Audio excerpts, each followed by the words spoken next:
തൃശൂർ നഗരത്തിലെ നടപ്പാതകളിലും റോഡ് സൈഡുകളിലും മരങ്ങൾ മുറിച്ചിട്ടിരിക്കുന്നത് കാൽനട യാത്രികർക്ക് ദുരിതമാകുന്നു. മരങ്ങൾ മുറിച്ചിട്ടിട്ട് മാസങ്ങൾ കഴിഞ്ഞുവെങ്കിലും തിരിഞ്ഞു നോക്കാതെ കോർപ്പറേഷൻ അധികൃതർ. കഴിഞ്ഞ മഴക്കാലത്തിന് മുന്നോടിയായി തൃശൂർ നഗരത്തിലും പരിസരങ്ങളിലുമായി അപകട സാധ്യതയുള്ള മരങ്ങളും മരച്ചില്ലകളും മുറിച്ചു നീക്കുന്നതിന്റെ ഭാഗമായി മുറിച്ചിട്ട മരങ്ങളും ചില്ലകളുമാണ് പൊതുജനങ്ങൾക്ക് ദുരിതമായി മാറുന്നത്. മരങ്ങൾ മുറിച്ചിട്ടിട്ട് മാസങ്ങൾ പലത് കഴിഞ്ഞെങ്കിലും ഇവ നീക്കം ചെയ്യാൻ കോർപ്പറേഷൻ ആരോഗ്യ വിഭാഗത്തിന് ഇനിയും കഴിഞ്ഞിട്ടില്ല.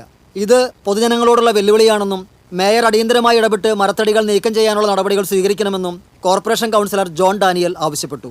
കാൽനട യാത്രക്കാർക്ക് ശല്യമായി, അവരുടെ യാത്രാ സുരക്ഷത്തിന് വിഘാതമായി ഇതുപോലെ എമ്പാടും ഫുട്പാത്തുകൾ എല്ലായിടത്തും മരങ്ങൾ മുറിച്ചിട്ട് അത് എടുത്തു കൊണ്ടുപോകാതെ യാത്ര ചെയ്യുന്ന കാൽനട യാത്രക്കാർക്ക് വലിയ ബുദ്ധിമുട്ട് സൃഷ്ടിക്കുകയാണ്.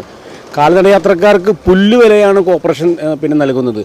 ചെമ്പൂക്കാവ് എക്സൈസ് സർക്കിൾ ഇൻസ്പെക്ടറുടെയും ഫുഡ് സേഫ്റ്റി അസിസ്റ്റന്റ് കമ്മീഷണറുടെയും കാര്യാലയങ്ങൾക്ക് മുൻപിലും കോമ്പൗണ്ടിനുള്ളിലും വലിയ മരത്തടികളും ചില്ലകളും മുറിച്ചിട്ടിരിക്കുന്നത് മൂലം കാൽനട യാത്രികർക്കും വാഹനയാത്രികർക്കും ഒരുപോലെ ദുരിതമായി മാറുകയാണ്.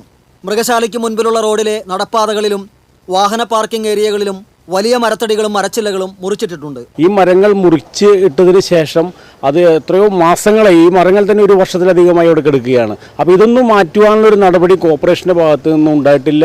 എത്രയും പെട്ടെന്ന് ഈ മരങ്ങൾ ഇവിടുന്ന് എടുത്തു മാറ്റാനുള്ള നടപടികൾ ബഹുമാനപ്പെട്ട മേയർ പൊതു താൽപ്പര്യം മാനിച്ച് എടുക്കണമെന്നാണ് ഞങ്ങൾക്ക് ആവശ്യപ്പെടാനുള്ളത്. സ്വരാജ് റൗണ്ടിൽ രാമവർമ്മ പാർക്കിന് സമീപം പാലസ് റോഡിലേക്ക് ഇറങ്ങുന്ന ഭാഗത്തും ഇതേ അവസ്ഥയാണ്.